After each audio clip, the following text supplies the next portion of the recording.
हैं फिर?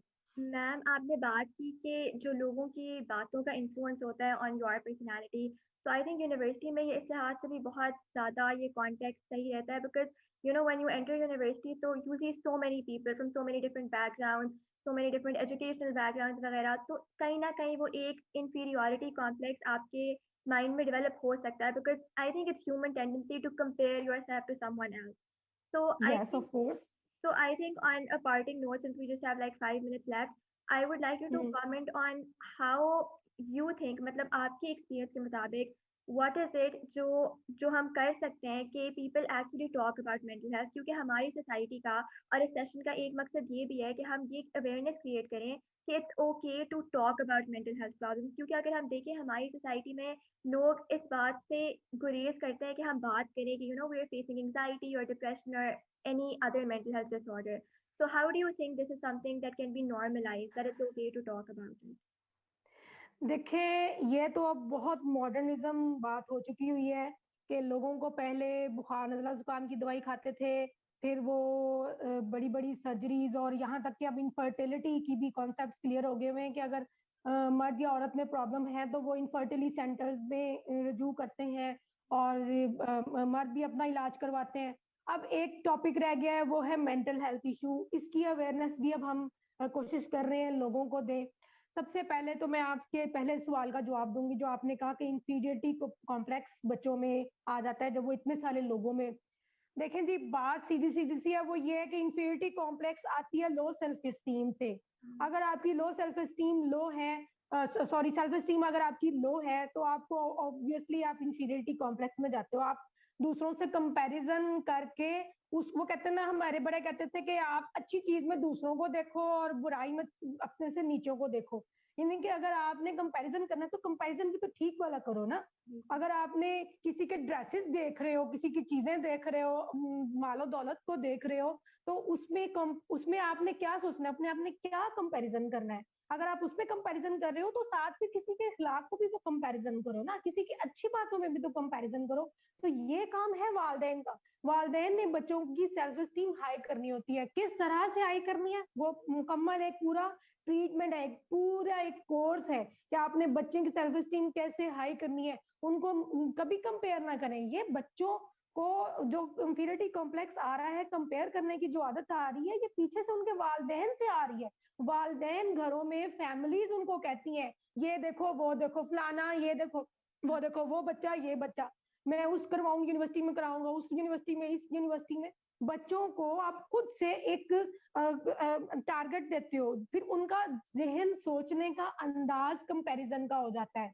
ठीक है ना। या फिर आप बच्चों को इतना ज्यादा उनका अकेले का टाइम देते हो कि उनको अकेले को आप घर में बहुत ज्यादा टाइम देते हैं, और उनको कहते हैं कि you are the one, you are the best, you are the ये वो, ऊपर उसको बहुत ज्यादा ग्रैंडियोसिटी जहन में आती है। जब वो बाहर निकलता है तो अपने आप से, वो जाहिर है वैरायटी है, बाहर तो एक वास्ट एरिया, जो वास्ट चीजों को देखता है तो वो कहता है कि नहीं, मेरे में और इनमें ये डिफरेंस क्यों है। आप इंफीरियरिटी कॉम्प्लेक्स की बात करिए, सुपीरियरिटी कॉम्प्लेक्स भी बहुत है देखने में आ रहा, जो कि इंफीरियरिटी कॉम्प्लेक्स वाले बच्चों को भी परेशान कर रहे हैं, क्योंकि उनके अंदर इंफीरियरिटी कॉम्प्लेक्स है। हमारे मजहब में, मुझे जहां तक मेरा नॉलेज है, हमारे मजहब में ये फरमाया गया है कि अगर आपके आपके घर में या आसपास किसी का बच्चा नहीं और आपका बच्चा है, तो आप उसके सामने ये मत कहो कि जी मेरी औलाद है, ताकि उसको एहसास ना हो कि मेरी औलाद नहीं है। अगर आप ये रवैया अपने आने वाली नस्ल को सिखाएंगे कि अगर आपके पास ये खूबसूरत चीजें हैं तो जिसके पास नहीं है उसके सामने मत पहन के जाएं, उनके सामने मत दिखाएं, ये उनको बार बार मत शो ऑफ करेंगे, ये इतने का मोबाइल है, ये इतने की चीज है। इसी वजह से इंफीरियरिटी कॉम्प्लेक्स बन रहा है ना। अब इसका सेकंड हल ये है कि देखें, या तो वालदैन अपने बच्चों को किसी अच्छी ऐसी यूनिवर्सिटीज में या ऐसे कॉलेजेस में दाखिल करवाएं जहां पे वो अफोर्ड कर सकते हैं, जहां पे उनको पता है कि ये इस हमारे माहौल से मुतल्लिक जगह है। ठीक है, हमारे ये सोशल प्रॉब्लम है। इस सोशल प्रॉब्लम को, फिर वही बात है कि हम हुकूमत पे आ जाते हैं, हम एक सोशल सिस्टम पे आ जाते हैं कि ये कॉलेजेस एक स्टैंडर्डाइज बनाए, गरीब और अमीर और दरमियाने तबके के सब लोग अप्रोचेबल हो, वहां जा सके। जिसके पास 7-8 लाख रुपया नहीं है वो जोड़ जोड़ के वहां तक जा रहा है, एडमिशन ले रहा है, और जिसके पास जीन में इकट्ठा पड़ा हुआ है और वो भी जा रहा है, तो फिर खुद ब खुद बिगाड़ तो पैदा होगा सोशल सिस्टम में, ठीक है, और मेंटल हेल्थ इश्यूज तो क्रिएट होंगे। इसका अगला हल यही है, या तो आप उस जगहों पे अपने बच्चों को मत डालें जहां पे आपको पता है कि डिग्री मिले ना मिली, लेकिन हमारे बच्चे का मेंटल हेल्थ इश्यू जरूर बन जाएगा और वो पहले जैसा कॉन्फिडेंट नहीं रहेगा, ठीक है ना। अब अगर आप अपने घर में रूखी सूखी खाते हैं या जिस तरह का भी पहनते हैं तो आप कॉन्फिडेंट होते हैं, लेकिन अगर आप किसी के घर में या किसी आलीशान बंगले में बैठ के आप उसका दिया हुआ या वहां पे थोड़ा बहुत अपना रूखा सूखा लंच बॉक्स निकाल के खाते हैं, वहां पे आप इंफीरियरिटी कॉम्प्लेक्स तो खुद ब खुद एक जहनी नफ्सियाती है आपका नेचर की तरफ से, अल्लाह ताला की तरफ से, कि हम शुरू हो जाते हैं चीजों को देखना।